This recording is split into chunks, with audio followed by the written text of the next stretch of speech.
Iglesia Cristiana de Restauración Familiar tiene el agrado de presentar al pastor Cristian Bonifaz con un mensaje para alcanzar madurez y vivir mejor, esperando les sea de bendición para usted y su familia. Bienvenidos. Yo le invito, mi hermano, a que abra su Biblia en Mateo 8:23. Mateo 8:23. Y estaba viendo algo hermoso, hermano, aquí en esto. Acuérdese que estamos hablando de las batallas de la fe, ¿verdad? El cristianismo se basa en fe, hermano, usted ya lo sabe. Su fe. ¿En quién debe estar puesta su fe? En Cristo, ¿verdad? Ahí está puesta su fe, en Cristo. En el Padre, en el Hijo. Ahí está puesta su fe, hermano, en las promesas que Dios le dio. Entonces usted sabe que la fe, hermano, el cristiano va a sufrir batallas, el cristiano va a sufrir, hermano, tiempos difíciles. Muchas batallas va a sufrir el cristiano. Y por eso necesita que su fe crezca, que su fe se desarrolle. Preste atención, olvídese, hermano, del almuerzo, olvídese lo que va a cocinar. No se concentre en nada de eso, concéntrese en la palabra, ¿sí? Su fe tiene que crecer. Pero no es que su fe tiene que llevarle a usted a un fanatismo inservible, no. No es que alguien que anda de rodillas todas unas cuadras y dice, no, es que yo tengo fe al Señor. No, esos son esfuerzos humanos. Eso no es fe. No es que tú te vas a clavar en una cruz, ¿en qué días que se clavan en la cruz? Semana Santa, ¿no? Que te vas a clavar tú en una cruz y vas a decir, qué fe que tiene ese hombre que se está crucificando. No, eso no es fe. ¿Sabes qué es fe? Cuando se levantan las olas y las tempestades y tú decides seguir a Dios, servir a Dios y amar a Dios. Diga conmigo, conocer, amar y servir. Para esas tres cosas el Señor te llamó para que le conozcas. Te llamó para que le ames como Él te ama. Y te llamó para que le sirvas, ¿sí? Porque primero Él, el Hijo de Dios, vino a servir o a ser servido. A servir. Entonces, si el Señor me sirvió, el Señor te sirvió a ti, ¿por qué yo no debo servir a Dios? ¿Ah? Porque yo no lo voy a hacer. Entonces, mire usted, ese Dios nos llama a nosotros. Y fe no es que tú hagas sacrificios humanos. Fe no es que tú vayas haciendo todas esas cosas que yo le comenté. Fe es que en medio de los problemas tú mantengas tu firmeza en el Señor. ¿Sí? Mira, y aunque padre y madre me dejaren, ¿qué dijo el salmista David? Con todo Jehová me recogerá, dijo. Con todo Jehová me recogerá. Pero el salmista David tenía un grado de fe, hermano, que usted sabe que el salmista David fue despreciado por sus hermanos, ¿verdad? Fue desechado desde joven, fue desechado por sus padres, fue desechado por sus hermanos, ¿sí? Y lo mandaron ahí a trabajar desde muy joven a que trabaje. Mire usted, y ahí tocando el arpa, el salmista David orando al Señor, hermano. Ay, un día se dio cuenta y dijo, ¿por qué voy a llorar? ¿Por qué voy a tener miedo? ¿Por qué? No, dijo el salmista David. Aunque mi padre y mi madre me dejaren, yo sé que mi Señor me va a recoger y nunca me va a faltar nada. Lo sacó de la majada, hermano, de las ovejitas. Lo sacó ahí de cuidar a las ovejas. ¿A dónde lo puso? Lo puso de rey, hermano. Y déjame decirle que no fue por influencias. No fue por amistades, hermano. Sino que él tocaba su arpa, alababa al Señor, tenía temor de Dios, hermano, y el Señor miró eso y se agradó de la fe de él. ¿Sí? Repita conmigo, no siempre voy a estar en el mismo lugar, o sea, en el mismo estado, porque hay tiempos de necesidad, hay tiempos de crisis, no siempre va a estar ahí.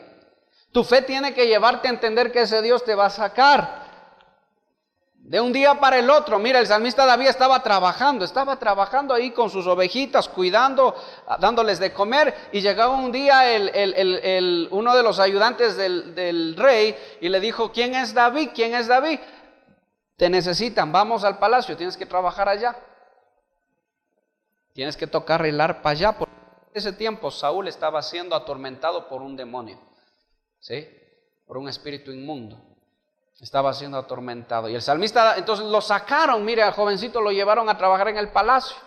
Y un día también llega Samuel, ¿verdad? Y dice, el Señor, al padre de David le dice, el Señor va a escoger un nuevo rey, porque Saúl se ha desviado y Dios ya lo ha desechado como rey. Dios va a escoger un nuevo rey, y así que ¿dónde están tus hijos? Llama a todos tus hijos. Y dice que de uno en uno fue, ¿verdad? Usted sabe la historia. De uno en uno, y dice que llegó el más fuerte, el más grande, el más guapo, ¿verdad? Porque eran hermosos, dice, eran grandes, eran guerreros. Y de uno en uno fueron, ¿verdad? Y 7 hijos tenía, aparte de David. Ese puede ser, ese capaz que es, dijo Samuel, porque ese es, se le ve como pinta de rey mismo. Sí, ese es, dijo. ¿Y qué le dijo el Señor? No te fijes en la figura, le dijo, porque yo miro más allá de lo que tú miras. ¿Sí? Y el corazón de ellos no es conforme al mío. Bueno, pasaron los 7 hijos, ninguno entró, hermano, ninguno, no es ninguno, dijo el Señor, ninguno es. ¿No tienes más hijos?, le dijo. ¿Y qué dijo el padre de David? Ah, sí, dice, sí, hay uno, pero es muchacho y está cuidando las ovejas, hijo.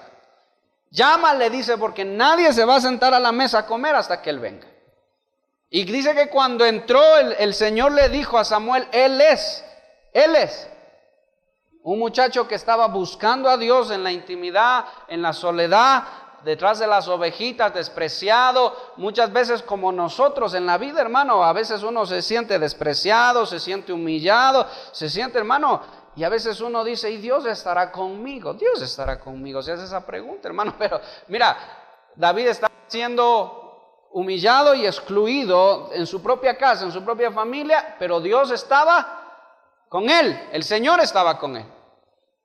Eso me dice a mí que el Señor está conmigo, pero eso no, yo no puedo decir, a ver, el Señor está conmigo porque todo está color de rosa. No, el Señor está conmigo sencillamente porque Él dijo que va a estar conmigo. Y punto. Las circunstancias que están a mi alrededor son irrelevantes, son parte de mi formación. ¿Sí? Son parte de la formación de nosotros. Independientemente de la circunstancia, el Señor está conmigo. Ese es un grado de fe, escuche, ese es un grado de fe. Porque tú pudieras ir de rodillas, hermano, en una procesión y saliendo de ahí vas a pecar, hermano, porque tu fe no te alcanza para apartarte del pecado. Eso es la verdad, hermano. No, y en el mismo camino vas ya paros, hermano. Sí, imagínate tú, hermano. Entonces, la fe es otra cosa, hermano. La fe es cómo tú ves a Dios, cómo tú ves a Cristo y cuánto tú estás dispuesto a padecer por causa de Él. Pregúntele al que está al lado suyo, ¿cuánto estás dispuesto a padecer por causa de Cristo? Pregúntele. ¿Cuánto estás dispuesto a padecer? Dígale, hermano. ¿O le cae mal? Si le cae mal, hermano, de una vez para ir orando, hermano. ¿Sí? ¿Cuánto estás dispuesto a padecer por causa de Cristo? Ay, dijo el Señor, sepárame a Pablo, porque yo le voy a enseñar a Pablo cuánto tiene que padecer por mi nombre, dijo el Señor. Yo le voy a enseñar. Es necesario padecer entonces por causa de Cristo. El padecimiento. ¿Qué es padecer? ¿Alguien sabe qué es padecer? Por causa de Cristo. Porque si Cristo sufrió por mí, ¿yo por qué no voy a sufrir por Cristo, hermano? ¿Sí? ¿Y a qué sufrimiento se está refiriendo? ¿A qué padecimiento? Al rechazo, a las críticas, a la necesidad, muchas veces al hambre, ¿sí? Pero el Señor no me olvida para siempre, el Señor no te va a olvidar para siempre. Tú no sabes, escúchame una cosa, cuál va a ser tu último día en el lugar donde estás. Y al día siguiente el Señor te saca de ahí a reinar, ¿sí? A gobernar. Así fue con David. Él no sabía. Mira, yo creo que David tenía en su mente que toda su vida iba a ser eso, toda su vida iba a ser un pastor de ovejas. Y él estaba agradecido con Dios por eso, hermano. Él no estaba renegando, ¿por qué a mí? ¿Por qué a mí? ¿Y por qué a mí? No, el salmista David no estaba renegando, él estaba dando gracias a Dios. ¿Cuántos salmos escribió el salmista David? Lo de los salmos, ¿cuántos capítulos tiene? A ver, usted que es lector de la Biblia, usted que está en la escuela de obreros, usted que ya mismo se gradúa y que no ha reprobado ninguna materia, ¿cuántos textos tiene? 150 salmos. Y sabe que 70 de esos salmos, 70 o 75, los escribió cuando era pastor de ovejitas. ¿Qué dice el Salmo 23? Jehová es mi pastor y nada me faltará. ¿Qué más dice? En lugares de delicados pastos me hará descansar. Junto a aguas de reposo, ¿verdad? Me hará descansar. Confortará mi alma. Me guiará. Oiga, yo le dejo de tarea que usted se aprenda de memoria el Salmo 23. Le dejo de tarea. ¿Sí? Aderezas mesa delante de mí. ¿Qué significa aderezas mesa? Preparas una mesa delante de mis enemigos. ¿Sí? Aún mis enemigos ven cómo tú me bendices, cómo tú me prosperas, dice el salmista David. ¿Qué edad tenía el salmista David cuando escribió ese salmo? Era joven, hermano. Alcanzó un grado de fe que muchos de nosotros, hermanos, no hemos podido alcanzar. Escuche, muchos de nosotros no hemos podido alcanzar. Qué bueno fuera que alcancemos nosotros ese grado de fe, hermano. Ay, qué cosa tan terrible. Apenas le deja el novio, ya no quiero saber nada de Dios. Dios no me ama. Dios es mi enemigo. Dios me ha maldecido, dice, porque me dejó mi novia. Me dejó por otro. Se fue conmigo. Por eso es que ya no creo en Dios. Yo soy ateo, dicen los muchachos. Yo soy ateo, no creo en Dios, porque me dejó mi novia. No me estoy burlando, hermano, es la verdad. O sea, no alcanzamos fe, hermano. Por eso es que el enemigo fácilmente nos destruye. Mira, hermano, yo te anticipo una cosa, joven, no te va a dejar solo una, te van a dejar un montón, hermano. ¿Hasta qué? Hasta que llegue la elegida del Señor, hermano. Hasta que llegue la mujer. Pero tú proponte una, como yo me propuse cuando era joven, hermano. Y a los que están solteros, a los que están ya separados, divorciados, lo que sea, propónganse una cosa. Señor, dame una mujer o dame un varón. Escuche, esta fue mi oración cuando yo tenía 14, 16 años. Que te ame más a ti que a mí. Esa fue mi oración. Señor, dame a alguien en el tiempo adecuado que te ame más a ti que a mí. ¿Por qué? ¿Por qué es esa oración? ¿Por qué hice esa oración? Porque meditando yo me di cuenta que si yo en algún momento me aparto de las cosas de Dios, la persona que está a mi lado no se va a apartar conmigo también, sino que me va a sostener porque ama más a Dios que a mí. Porque qué cosa tan fea es ver, hermano, que voy a la iglesia así porque mi novia me invitó. Gloria a Dios, amén. Se peleó con la novia, no quiero saber nada de la iglesia, no quiero saber nada de Dios. Me regreso a donde estaba yo, me regreso a donde yo estaba. A mis danzas, a mis bailes, allá mismo me voy, a mis borracheras, a todo, porque ya Dios no me ama a mí. Mira, hermano, eso es una fe inservible, es una fe pobre. ¿Cuándo te saca? Escucha una cosa, ¿cuándo te sacará el Señor de ahí, de ese lugar, a reinar con esa fe? Jamás. Vas a quedar ahí, hermano. Te anticipo una cosa. El pueblo de Israel murió en el desierto, el pueblo muy amado de Dios. ¿Sabes por qué murió en el desierto? Y lo dijimos la semana anterior. Por tener una fe pobre. Ellos solo quejándose, solo, ay, ¿para qué? ¿Y contra quién se quejaban? ¿A quién se iban a reclamar? A Moisés, todo Moisés, cosa que el pobre Moisés, yo me imagino, hermano, ya no sabía qué hacer con ese pueblo. Pero los amaba mucho. Los amaba mucho. Incluso Dios le dijo a Moisés, Moisés, apártate de ahí porque los voy a matar. Ahorita mismo los voy a consumir a todo ese pueblo y te voy a dar otro pueblo. Y Moisés se puso en la mitad del pueblo y dijo, no, Señor, si los vas a matar a ellos, mátame a mí también. ¿Sí? Mire usted, Moisés, hermano. que es la figura de un ministro, ¿sí? Pero dése cuenta de la fe. Ahora, Dios le dijo a Moisés, Moisés, ¿estás dispuesto a quedarte con ellos? Está bien, pero ellos no van a entrar a la tierra prometida, porque su fe no les alcanza. Se van a quedar ahí. Y toda esa generación murió en el desierto. No porque Dios es malo, sino porque ninguno de ellos creía en Dios, hermano. Ninguno de ellos creía que Dios les iba a bendecir. Solo pasaban queja y queja y queja y queja toda su vida. Yo no sé si usted se ha acostumbrado siempre a quejarse por todo lo que le pasa. Déjeme aconsejarle que el quejarse no le agrada a Dios. Las quejas a Dios no le agradan. A Dios le agrada la fe. Así que cuando yo estoy en necesidad, lo mejor que yo puedo hacer es ir a pedir, a rogar a Dios y confiar en que Dios va a obrar. Le explico, hermano, para que usted sepa de una vez ya, ¿sí? Y no cometamos el error de vivir quejándonos toda la vida, hermano, ¿sí? No, cero quejas, hermano, cero quejas, ¿sí? De gracias, por eso dice la palabra, dad gracias a Dios en todo tiempo. ¿Cómo te sientes tú cuando tu hijo se pasa solo quejando? Coscacho, dice. Aguanta un coscacho porque solo pasa quejándose. Mire, Dios nos mira quejándonos. ¿Y dónde está tu fe? Dice Dios. ¿Y dónde está tu fe?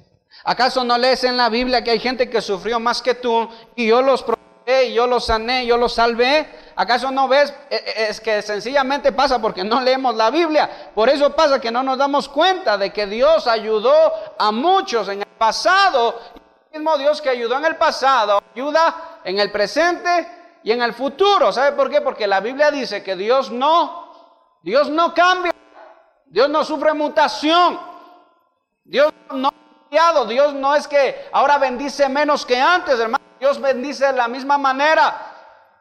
El problema es que antes hubo gente que creyó en el Señor a pesar de las circunstancias. Ahora el problema es que hay gente que no está creyendo, que se concentra más en las cosas terrenales. Por eso es que no vemos, hermano. Pero si alguien se atreve a creer en Dios, a creer en fe, a creer en su palabra, a creer en su provisión, a creer en su obra, hermano, ese va a ser prosperado.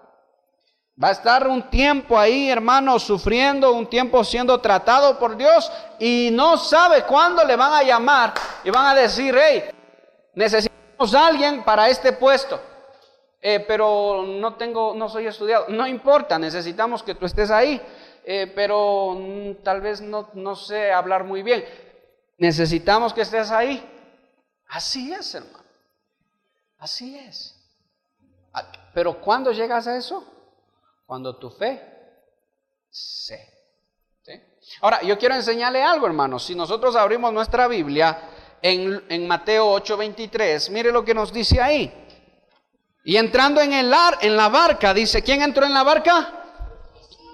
Jesús, dice, entró en la barca. ¿Y sus discípulos qué hicieron? Les siguieron.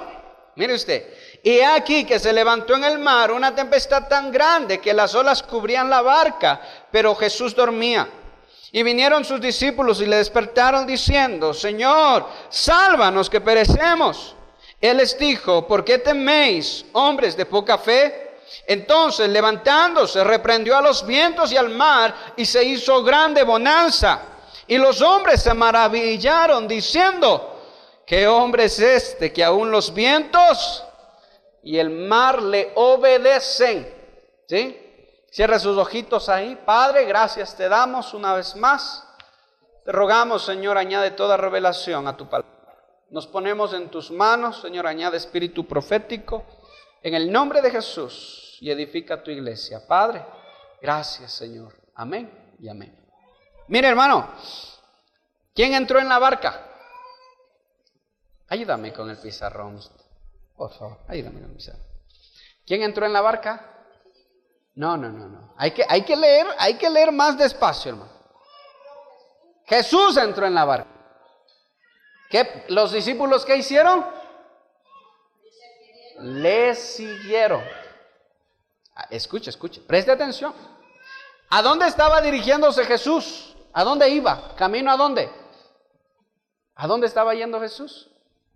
¿Qué dice en el 28? Gadarenos. Amén. Ya, entonces Jesús estaba yendo a la región de los Gadarenos. ¿Sí? Estaba yendo a la región de los Gadarenos. Mire, preste atención. Aquí hay algo importante, hermano. ¿Sí? Mire, digamos que este es Jesús, hermano. Ya sabe que yo dibujo feo. Jesús o Cristo, hermano, porque ya estaba aquí ungido, ya estaba bautizado ya. Cristo, ¿sí? Estaba dirigiéndose a la región de los Gadarenos, a Gadara. En este trayecto, ¿qué pasó? ¿Qué pasó aquí? Aquí está el mar, las olas. Se levantó una tempestad. Esa palabra tempestad dice un huracán, un viento recio que levantó las olas y cubrían la barca, dice. No sé si alguno de ustedes ha estado en ese lugar, en una barca, cuando las olas suben, hermano, y parece que ya se va a hundir la barca, y uno lo único que hace es encomendarse a Dios porque ya parece que va a morir ahí. Y uno cuando está en esa situación, uno se da cuenta de algo increíble, hermano. De lo insignificante que es el ser humano. Sí, hermano. Uno se da cuenta de una sola cosa, hermano. Cuando uno está en ese, sea terremotos, sean huracanes, en el mar bravo, hermano, uno se da cuenta solo de una cosa. De que no somos nada, hermano. Insignificantes, no podemos controlar nada. Y uno lo único que hace es, si el Señor quiere llevarme, ya es el tiempo del Señor, ya me voy. Uno no puede hacer nada más, hermano. ¿Sí? Déjeme decirle una cosa. Jesús iba a hacer una obra, ¿sí? Esta es la tempestad. ¿Qué obra iba a hacer en la tierra de los Gadarenos? A ver, usted ha leído un poquito de la Biblia. Iba a predicar aquí, hermano. Jesús iba a predicar. Pero hay algo sorprendente, que en la tierra de los Gadarenos no le quisieron recibir, le dijeron: Señor, ándate de aquí, no queremos que tú vengas. Porque habían salido 2 endemoniados, hermano. Él fue a liberar a 2 endemoniados que dice que andaban en los sepulcros desnudos, dice que andaban y eran muy peligrosos. Y era muy peligroso pasar cerca de los sepulcros, porque ellos los cogían a las personas y les pegaban, yo no sé si hasta les mataban, hermano, pero era muy peligroso. Acuérdese usted que un endemoniado tiene la fuerza de 10 personas, dice la palabra. Un endemoniado tiene la fuerza de 10 personas. Ahora imagínese usted que esa obra iba a hacer Jesús. Jesús dijo: tengo que ir a predicar. Allá hay gente que me necesita. Aunque todo un pueblo me desprecie, ¿por cuántos fue Jesús allá? Por 2 endemoniados. Yo sé que hemos estado acostumbrados a un endemoniado, pero ahí, si usted sigue leyendo, la Biblia habla de 2 endemoniados. ¿Sí? Los 2 endemoniados de Gadareno. Mire la misericordia de Dios, por un lado, que Él fue, todo el pueblo, fue solo por 2. Y cuando les sanó y les liberó a ellos de los demonios, les dio una orden y un encargo. ¿Cuál fue? Vayan y prediquen en su tierra. Pero salió todo el pueblo y dijo: Señor, no queremos que tú te quedes aquí, por favor, retira nuestro pueblo, ándate. Lo que a mí me sorprende aquí es que el Señor no les llama a los discípulos, no dice: discípulos, vamos a los Gadarenos, sino que ellos tomaron la decisión de seguirle. Ahora, mediten esto: la tempestad, ¿para quién es? Las tempestades, ¿para quiénes son? ¿Para quién es la tempestad? Diga conmigo: para los que decidieron seguir a Cristo. ¿Sí? Mire, los que siguieron a Cristo se metieron en una tempestad. Porque ¿sabe qué? Esto de aquí, hermano, yo lo comparo con una cosa. ¿Sabe con qué lo comparo? Con los enemigos, la tempestad. Cuando un cristiano decide seguir a Cristo, se van a levantar tempestades, se van a levantar olas tan grandes, dice la palabra, que parece que se hunde la barca, hermano. Pero Cristo, ¿qué estaba haciendo? ¿Qué estaba haciendo Cristo? Durmiendo. ¿Quién puede dormir, hermano, ahí? Usted se da cuenta que el barco está así, hermano, ¿y quién puede dormir ahí? ¿Quién se puede dormir ahí? Me sorprende que Jesús se haya dormido. Y yo sé que Él se durmió a propósito, hermano. Yo sé que Jesús se durmió a propósito. Jesús, mire, el Señor no se inmuta por ese tipo de circunstancias. ¿Sabe por qué? Porque el Señor es el Señor. Él sabe que el Padre le mandó ¿para qué? Para llevar a cabo una obra redentora.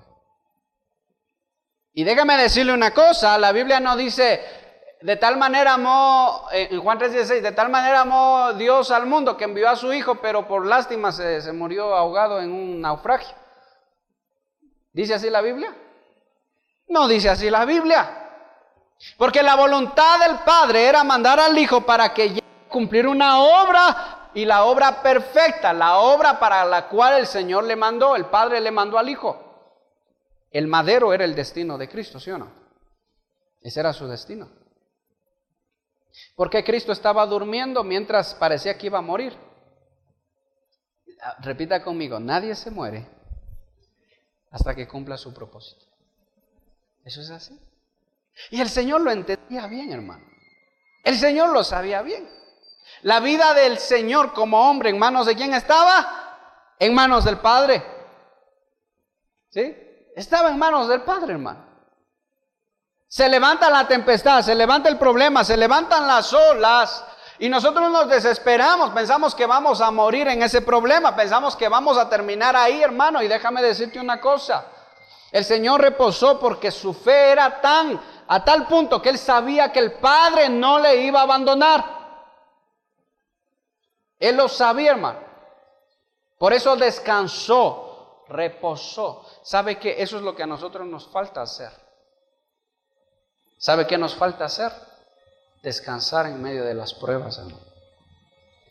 Reposar en medio de las pruebas. Pero a veces no, hermano. A veces nos angustiamos, nos desesperamos. Y déjeme decirle una cosa. Ni siquiera oramos.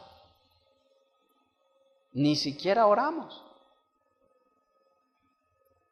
Como le decía la vez anterior, el Señor se subió a una barca, y qué bueno es a veces que el Señor nos meta a una barca, porque no hay un lugar donde correr, o sea, no hay más opciones que solo buscar la ayuda del Señor.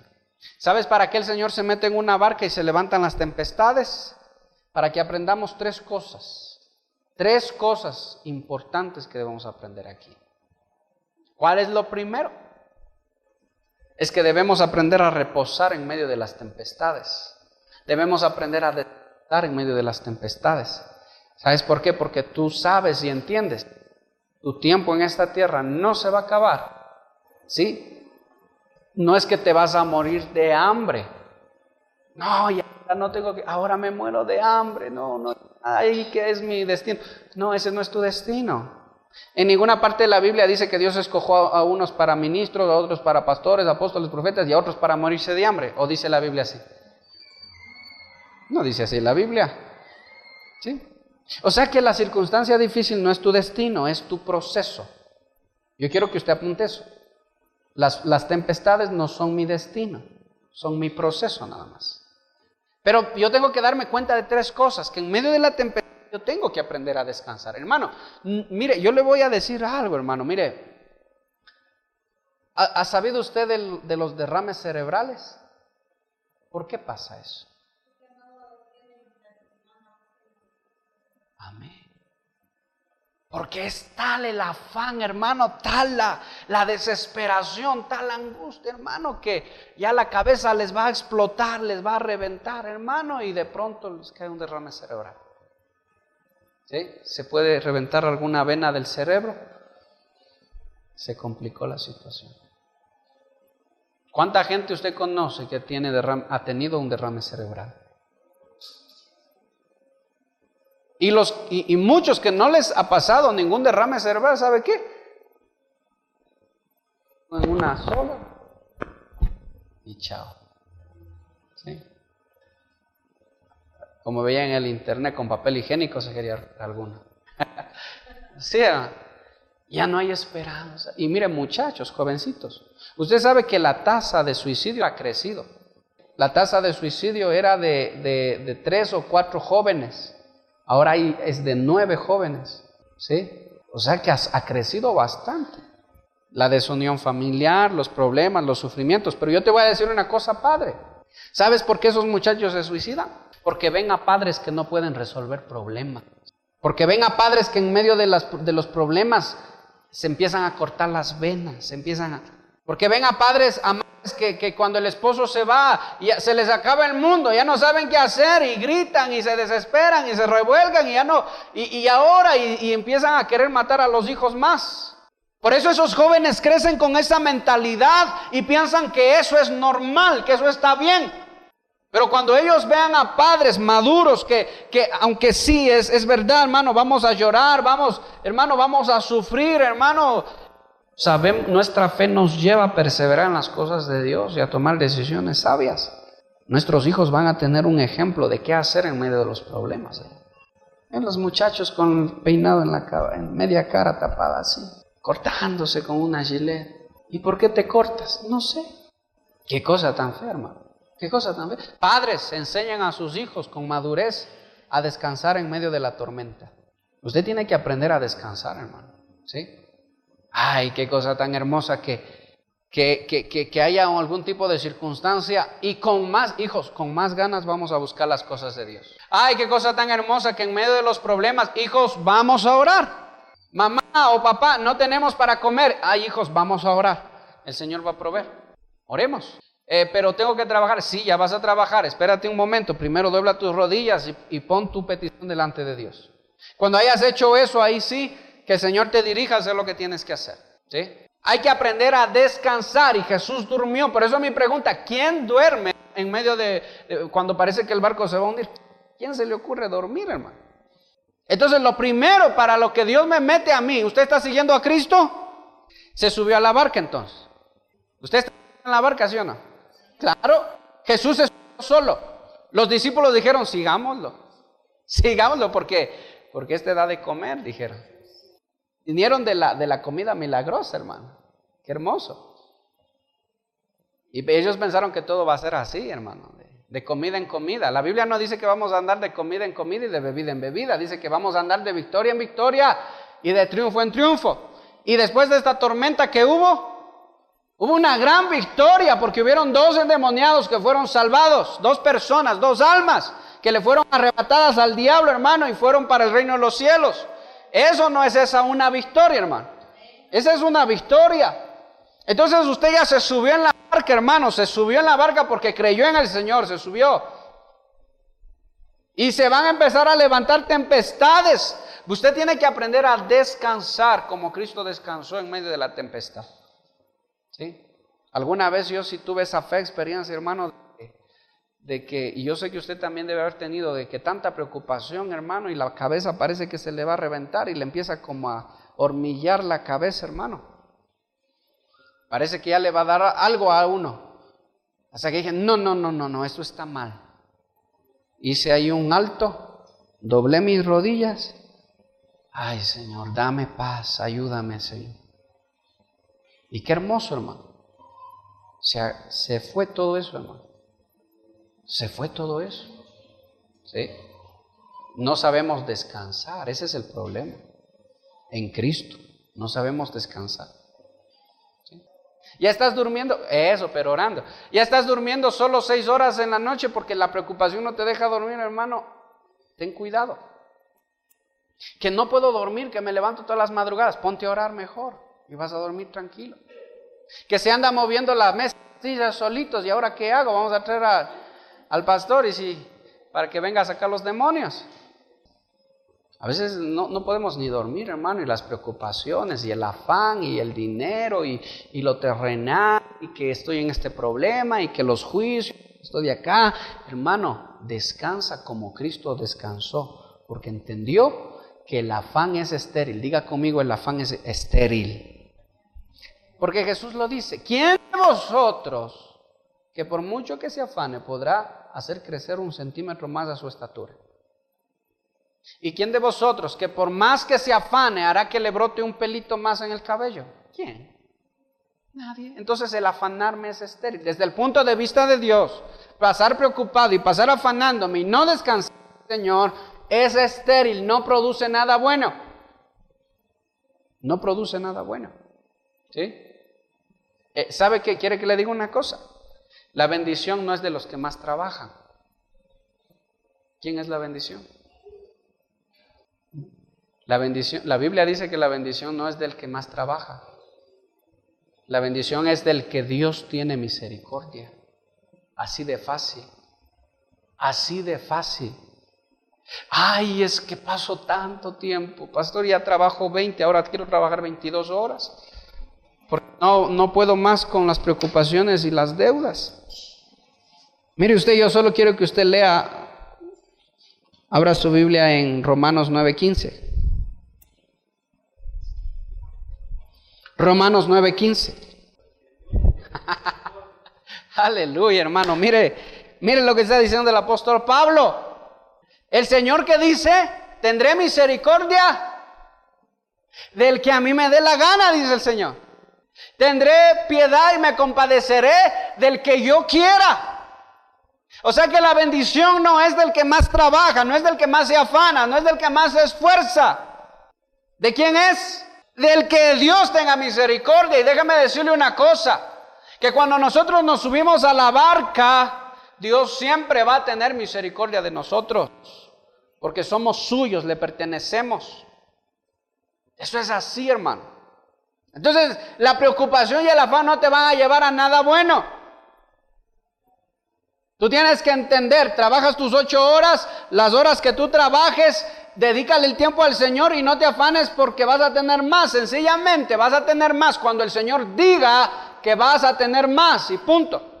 Pero pastor, eso es ilógico. Si yo no trabajo más, no tengo más. Bueno, eso es ilógico para el hombre. Para Dios no lo es. Para Dios no lo es. Dale al Señor lo que es del Señor, dale a Dios al César lo que es del César, y te vas a dar cuenta que va a llegar el día, hermano, en el que tú estás pastando ovejitas, algo pequeño, y el Señor te va a sacar a gobernar, te va a sacar a reinar.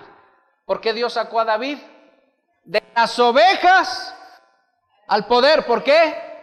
Porque tuvo misericordia con él, hermano. ¿Sí o no?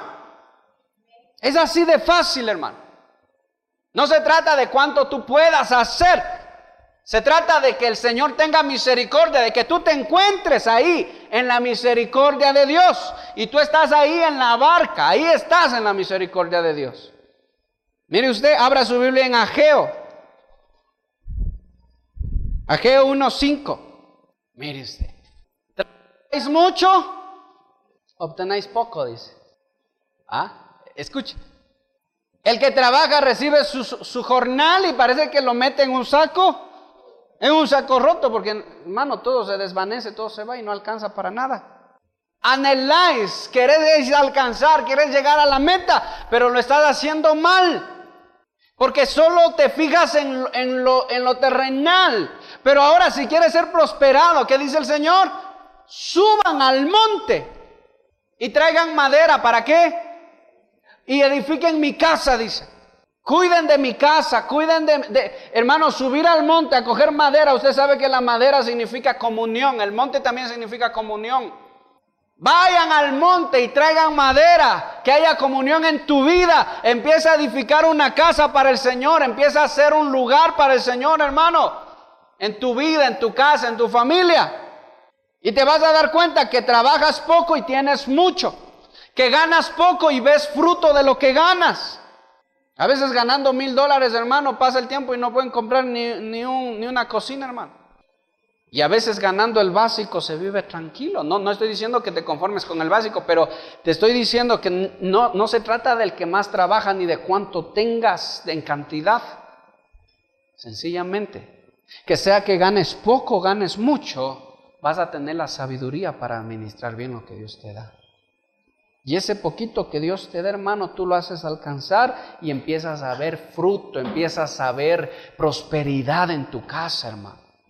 Y la casita se empieza a llenar, hermano. Se compra la cocinita, se compra el comedorcito, se compra la salita. Después de un tiempito, ¿verdad? Se va comprando de cosita en cosita, se va haciendo. Qué hermoso, hermano, se ve la prosperidad. Por ahí alguien te regalan, te dan, sea una herencia o lo que sea, te regalan un terrenito o te dan un espacio para que construyas y se va viendo la prosperidad. Te das cuenta que no es del que corre ni del que desespera, es del que Dios tiene misericordia. De ellos es la bendición, hermano. ¿Por qué están así? Dice el Señor. Sencillamente porque llenan sus casas, amontonan sus casas y mi casa no hay, dice el Señor. No hay casa para mí, dice el Señor. Ustedes ven por lo terrenal, les está diciendo, y lo celestial queda de lado. No construyen una morada para el Señor. Acuérdense que Jesús dijo, voy a preparar morada para vosotros, pero ¿quiénes van a entrar a esa morada? Los que aquí preparen morada para Él. Escuche. Tú tienes que preparar morada para Cristo aquí en ti, en tu vida. Cuando tú prepares aquí morada, tú tienes morada para Cristo, Cristo mora en ti y tú atesoras tanto la comunión con tu Señor, esas moradas de allá te pertenecen a ti también. Pero si aquí tú no preparas morada para Cristo, no hay madera, subes al monte, hermano, no preparas casa para el Señor aquí, allá tampoco tienes moradas, ¿sí? Eso es así de fácil. Hermano, pero son cosas, hermano, que no van acorde al pensamiento humano. Son cosas que podría decir alguien, esto es ilógico, esto es locura. Bueno, la Biblia dice que el Evangelio es locura para los que no conocen la palabra de Dios. El Evangelio es locura para los que se pierden, dice, ¿verdad? No entienden cómo trabajando 8 horas puede ser prosperado. No entienden, necesito trabajar por lo menos 15 para tener un carro, una casa. Pero el Señor le ha dado la gana de tener misericordia de usted. Esa es la buena noticia, hermano. ¿Sí? Esa es la buena noticia. Dios le ha visto a usted para hacer misericordia. Entonces yo quiero enfatizar esto, hermano. Que si yo me subo a la barca es con 3 objetivos. El primer objetivo es, ya les dije, descansar en el Señor. Ese es el primer objetivo. En medio de la tempestad. ¿Sí? ¿Cuál es el otro objetivo? Regresemos a Mateo 8. ¿Qué hicieron los discípulos cuando estaban viendo que estaban yendo a morir? Eso, buscaron. Pero ¿cómo fue su búsqueda? ¿Qué dijeron? Señor, sálvanos, que perecemos, le dijeron. No fue así, Señor, vamos a morir, despierta. No fue así. Señor, morimos, ayúdanos. ¿Cuánta falta le hace al cristiano aprender a clamar a Dios, hermano? Por eso Jesús, estos me siguen, dijo, estos me siguen. No saben en qué se van a meter, pero está bien, van a aprender. Y Jesús se metió y lo primero que se puso a ver es dónde hay una cama. Se echó a dormir. Y los pobres otros hermanos estaban, corre de aquí, corre para allá. ¿Y ahora qué vamos a hacer? ¿Quién nos podrá salvar, hermano? ¿Y sabe qué? Ellos, la primera opción no fue ir a buscar a Jesús. ¿Qué fueron a hacer primero? A ver cómo se salvan. Coge tú la soga de acá, coge tú esto, lo de acá. Porque acuérdense quién estaba entre los discípulos. ¿Quiénes estaban? Pedro, Andrés. Por lo menos los 2 eran expertos en navegar, hermano. Porque eran pescadores. Y usted sabe que un pescador se mete en el mar, hermano, hasta una semana, hasta un mes entero se pierden en el mar para pescar y regresan. ¿Sí? No, Pedro no era de los pescadores que desde la orilla nomás lanzaban, ¿verdad?, la soguita para pescar. No, Pedro era experto en el mar. Por eso que cuando Jesús le dice, echa la red del otro lado, Pedro se sonríe y dice, Señor, por toda la noche hemos pescado peces. No hay peces aquí. O sea, como diciendo, tú, Señor, me quieres enseñar a mí. No hay peces. Pero bueno, para complacerte, en tu nombre vamos a echar la red. Echó la red y se sorprendió Pedro, hermano. No es del que... ¿Cuánto? Toda la noche había pescado en sus fuerzas. No es del que corre ni del que desespera, es del que Dios tiene misericordia. Pedro echa la red de nuevo, pero del otro lado. Dios tuvo misericordia y llenaron las redes de peces. Hubo bendición, hubo añadidura, ¿sí? Mire usted, es del que Dios tiene misericordia, nada más. Entonces, estos estaban en sus fuerzas. Yo me imagino que Pedro y Andrés eran los que estaban liderando, hermano. Vamos de aquí, vamos para allá, hagan esto, muévanlo de acá, muévanse porque no nos vamos a morir aquí, vamos para acá. Pero peleaban en sus propias fuerzas hasta que a alguien se le encendió el foco, hermano. ¿Quién está en la barca? El que levantó a Lázaro, el que resucitó a un muerto. ¿Quién está en la barca? El que sanó endemoniados. ¿Quién está en la barca? Muchachos, ¿quién está en la barca? El que hizo con 5 panes y 2 peces, dio de comer a 5,000 personas. ¿Quién está en la barca? ¿Quién está en tu barca? ¿Quién está contigo? Pero a veces es lo último que se nos ocurre, hermano. No se nos prende el foco, hermano. Estamos con el Señor de señores y el Rey de reyes, el Dios todopoderoso. Él está con nosotros. Y a alguien se le iluminó, hermano, y dijo: ¿por qué estamos desesperándonos entre nosotros? Vamos a despertar al maestro, dijeron. A alguien se le ocurrió, hermano. Es cuando en la familia están que no saben qué hacer y a alguien se le prende el... ¿Por qué no buscamos la presencia de Dios? ¿Por qué no oramos? ¿Por qué no despertamos al Señor, hermano? ¿Por qué no buscamos su ayuda?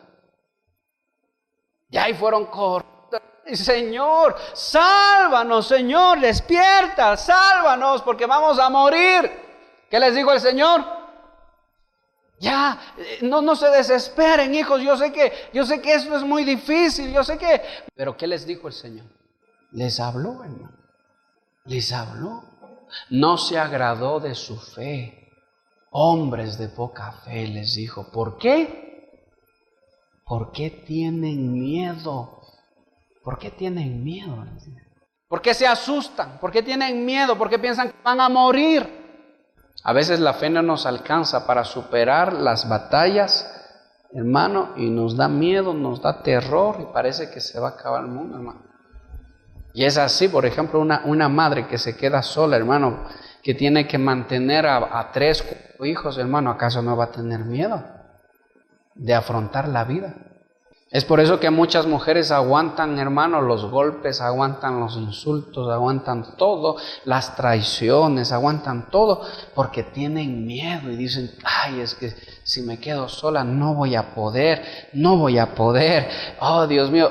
Mira, hermano, una mujer con 4 hijos, con 5 hijos, con los hijos que sea, hermano, pero confía en el Señor porque sabe quién está en su barca, hermano, y sabe con quién está. No le estoy mandando a divorciarse, cuidado.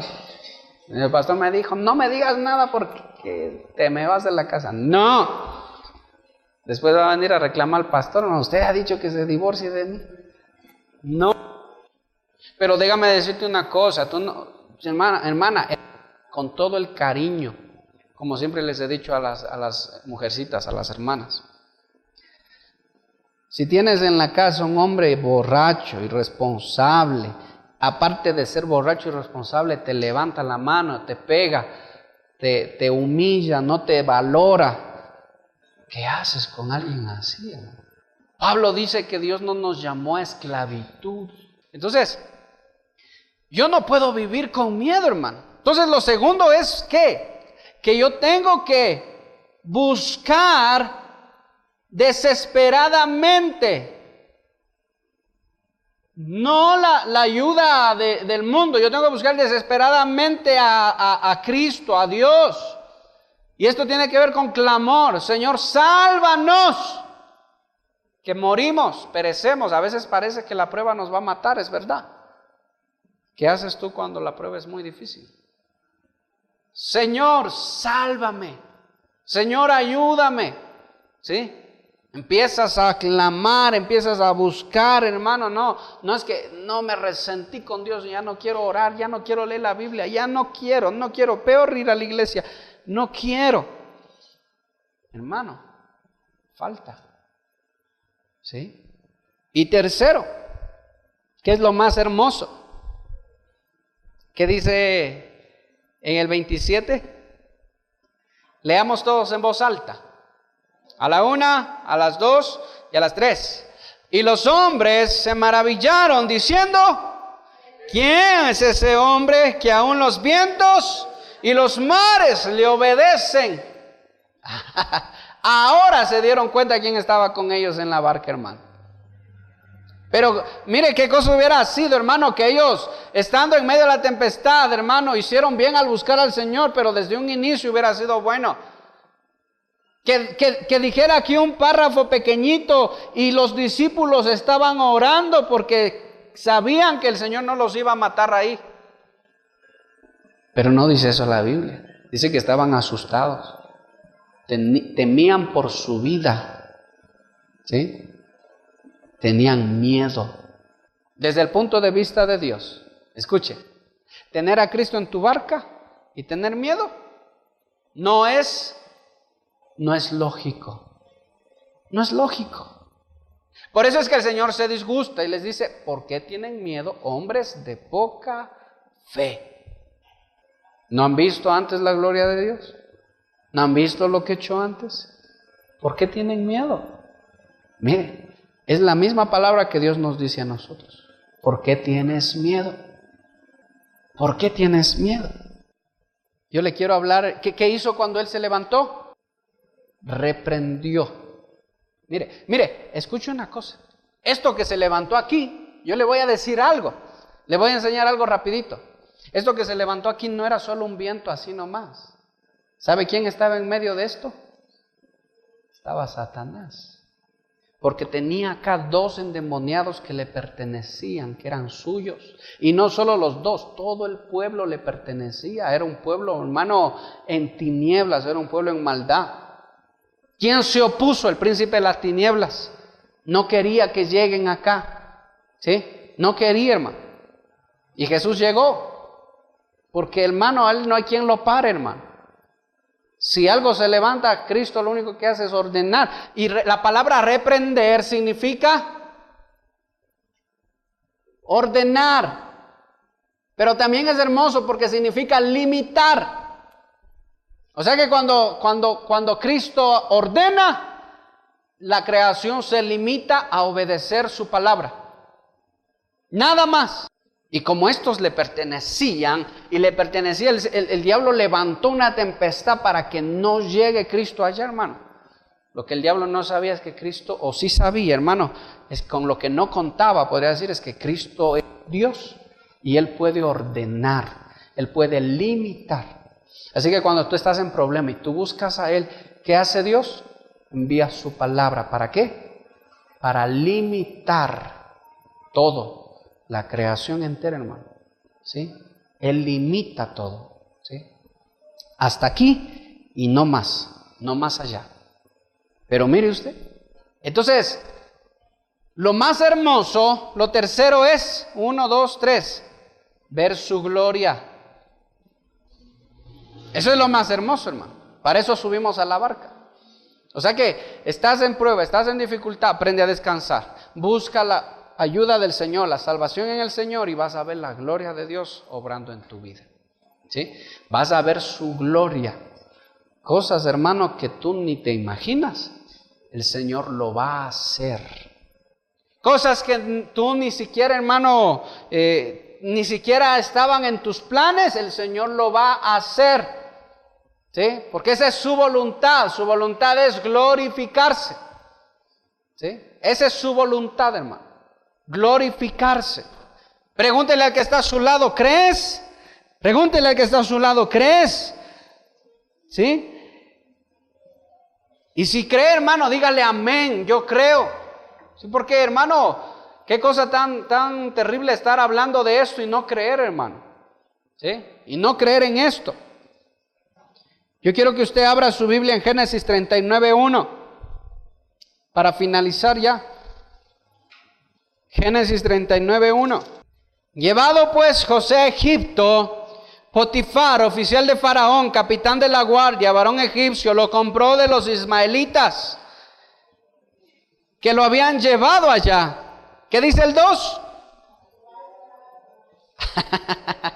Y fue varón próspero y estaba en la casa de su amo el egipcio. Escuche, ¿cómo puede ser? Escuche una cosa. Diga su mirada acá. ¿Cómo puede ser yo prosperado, Señor, si estoy siendo esclavo? Qué ilógico. Hay dos cosas muy contradictorias para la mente del ser humano. José era esclavo y fue vendido como esclavo. Escuche, ¿quién lo vendió? Los hermanos de la misma casa. Sus hermanos le vendieron como esclavo. ¿Cómo puede ser que sea esclavo? Es vendido, pero Jehová está con él, dice. Y era varón próspero. Mire, era próspero, pero no tenía nada, hermano.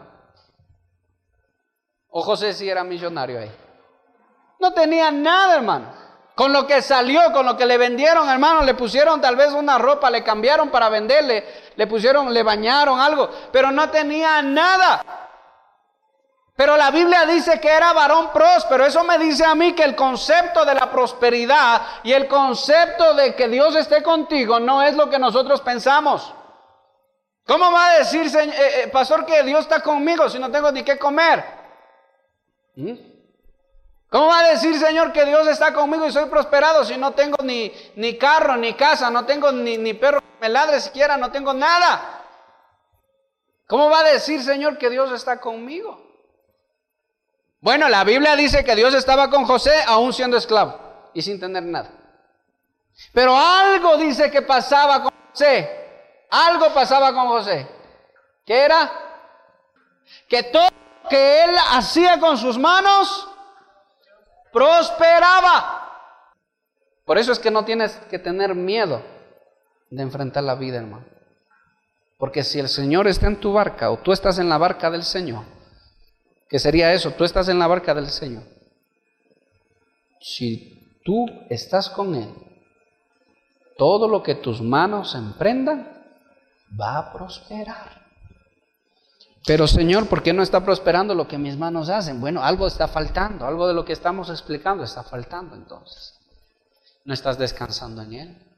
Te afanas por tener y la casa del Señor está abandonada. No estás preparando comunión, no tienes morada para el Señor entonces.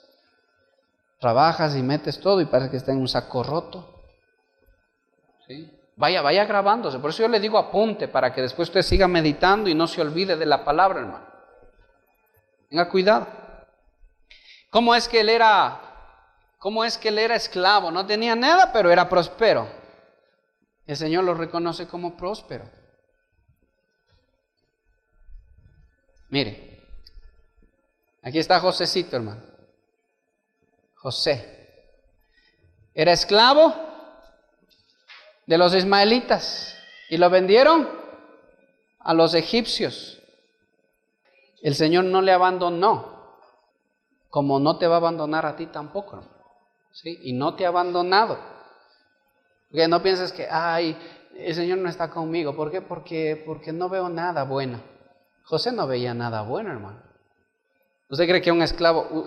Nosotros ni idea tenemos de lo que es ser esclavo, hermano. Ni idea tenemos porque nunca hemos pasado esclavitud, hermano.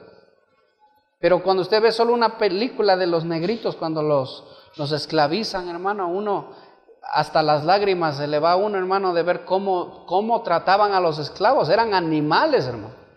Los esclavos eran animales. Y el esclavo estaba en la mano de su amo. Si su amo decidía matarlo, moría, hermano. ¿Sí? Ese era un esclavo, hermano. Un esclavo no puede decir, la otra semana me voy a la playa. No podía hacer eso un esclavo, hermano. No podía, no tenía sueños, no tenía metas, no tenía nada. Pero la palabra dice que era próspero. ¿Sí? Ahora, si usted dirige a Génesis 39:7, ¿qué dice?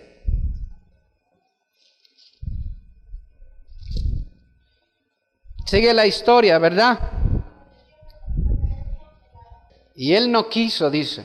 Y dijo a la mujer de su amo, he aquí mi señor, no se preocupa conmigo de lo que hay en su casa, pues ha puesto en mi mano todo lo que tiene. y no hay otro mayor yo en casa de él, y ninguna cosa me ha reservado, sino solo a ti, su esposa, por cuanto tú eres su mujer. ¿Cómo pues habría yo tan grande mal y pecar contra Dios? Hablando ella a José cada día y no escuchándola él para acostarse al lado de ella, para estar con ella, aconteció que una vez entró en el día en casa para hacer su oficio José, y no había nadie en la casa. Y ella se asió de su ropa, dice, lo cogió diciendo, duerme conmigo. Entonces él dejó su ropa en las manos de ella y huyó y salió. Cuando vio ella que le había dejado su ropa en sus manos y había huido fuera, llamó a los de la casa y les habló diciendo, mirad, nos ha traído un hebreo para que hiciese burla de nosotros. Vino él a mí para dormir conmigo, dijo la esposa de Potifar. Y dijo, y yo di grandes voces. Y viendo que yo alzaba la voz y gritaba, dejó junto a mí su ropa y huyó y salió. Y ella puso junto así la ropa de José hasta que vino su señor, su esposo. Entonces le habló ella las mismas palabras diciendo, el siervo hebreo que nos trajiste vino a mí para deshonrarme. Y cuando yo alcé mi voz y grité, dejó su ropa junto a mí y huyó. Y sucedió que cuando oyó el amo de José las palabras de su mujer que hablaba diciendo, así me ha tratado tu siervo, se encendió su furor y tomó su amo a José y lo puso ¿en dónde?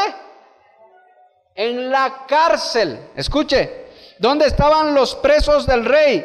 Y estuvo ahí en la cárcel. ¿Qué dice el 21? Lea. Ay, Dios mío, pero Jehová estaba con él y extendió su misericordia y le dio gracia a los ojos del jefe de la cárcel. Mire usted lo que pasa aquí. Y el jefe de la cárcel entregó en mano de José el cuidado de todos los presos que había en aquella prisión. Todo lo que se hacía allí, él lo hacía. No necesitaba atender el jefe de la cárcel cosa alguna de las que estaban al cuidado de José, porque Jehová estaba con José. Y lo que hacía, ¿qué dice? Jehová lo prosperaba. Escuchen, yo aprendo aquí cosas hermosas. A veces nosotros ya queremos reinar ahora, ya queremos ver cosas grandes. Yo quiero grandezas. Si es posible de alcalde, por lo menos. Y José empezó por muy abajo, hermano. Pero sabe que en cosas pequeñas el Señor le demostró a José su fidelidad. ¿Sí? Sale, es vendido como esclavo, pero Jehová estaba con él. Ahora va a la cárcel, hermano. Y me impresiona que la Biblia siga diciendo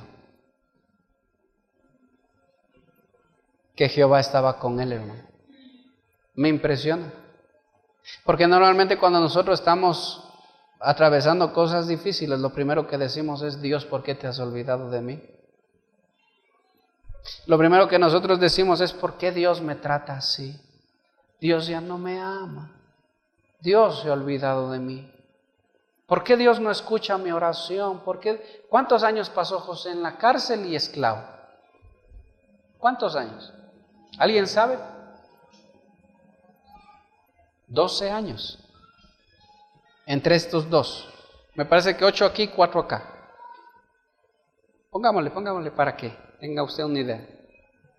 12 años de su vida. ¿Sí? Siendo tratado por Dios, pero Dios siempre estuvo con él. Ay, hermano, y a veces nosotros 1 año ya no aguantamos, hermano. Y reniegue, y Dios no está conmigo. Mire, ¿sabe por qué José no renegó? Porque estando ya 8 años de esclavo, vino una mujer y le dijo, acuéstate conmigo, la mujer del jefe. Y él dijo, no. ¿Por qué? Porque los hijos de Dios no hacen eso. ¿Cómo haría yo tan grande mal a mi amo, que es mi amigo?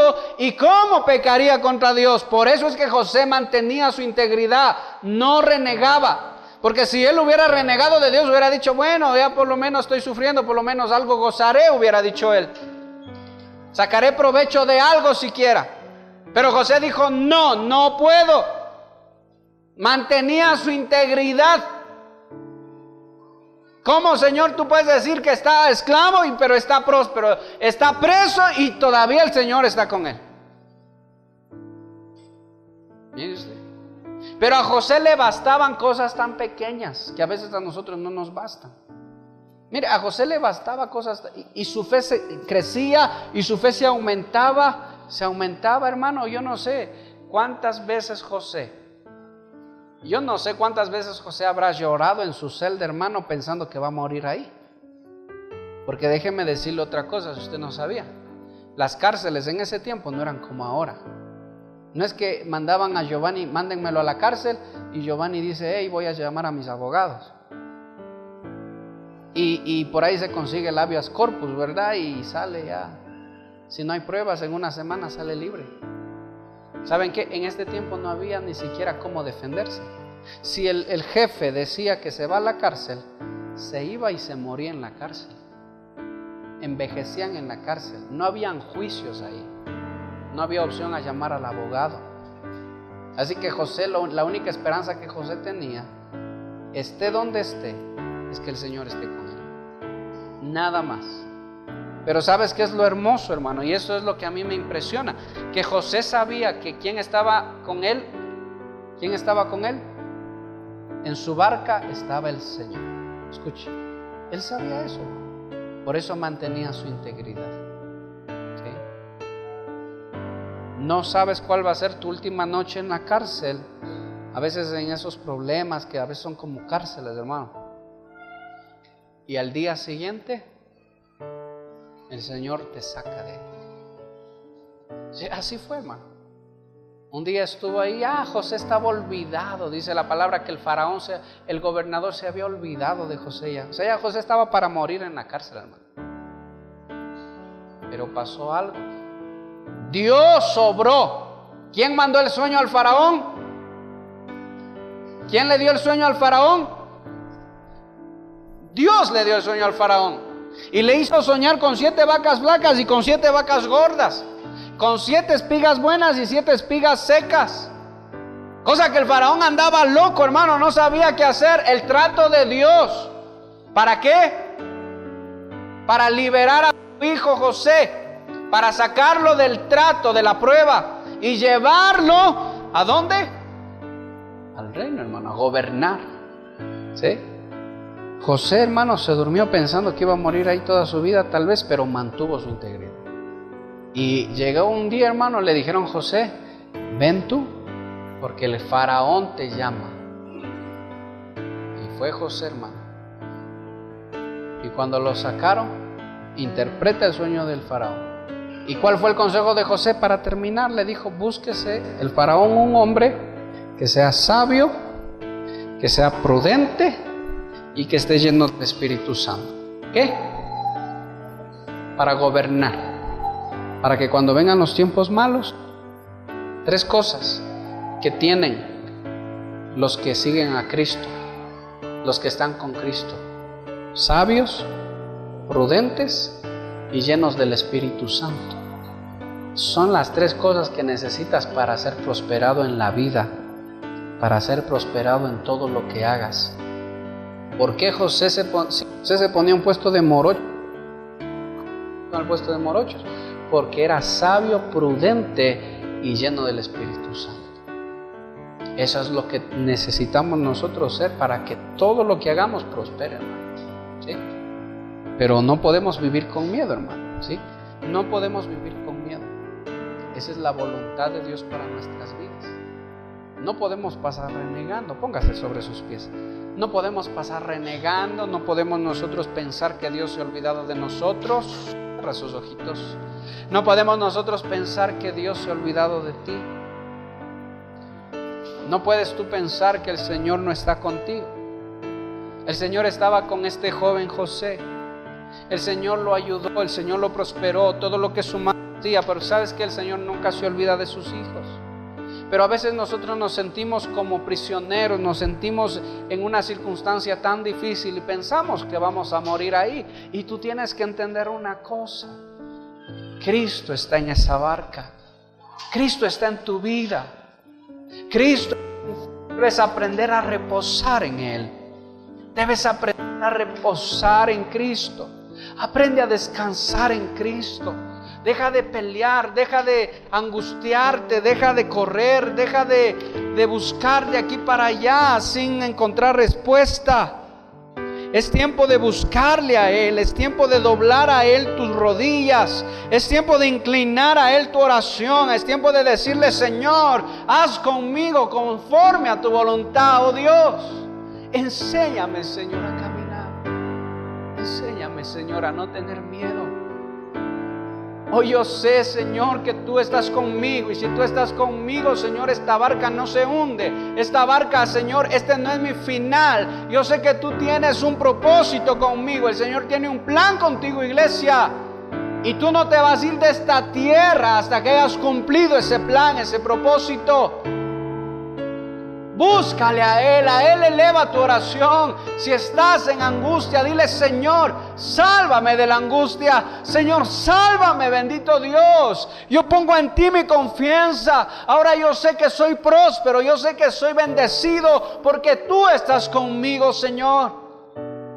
Aunque la circunstancia sea difícil, aunque la circunstancia sea adversa, yo sé que tú estás conmigo. Y si tú estás conmigo, ¿quién contra mí, Señor?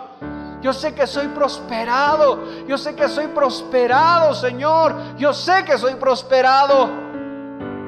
No eres pobre, iglesia, porque el Señor está contigo. No eres pobre, iglesia, porque el Todopoderoso te cubre y te guía. No eres pobre, iglesia, porque el Señor te ha visto con misericordia. No eres pobre. El Señor te ha visto para hacer misericordia contigo. El Señor te ha visto para hacer misericordia contigo. Descansa en Él.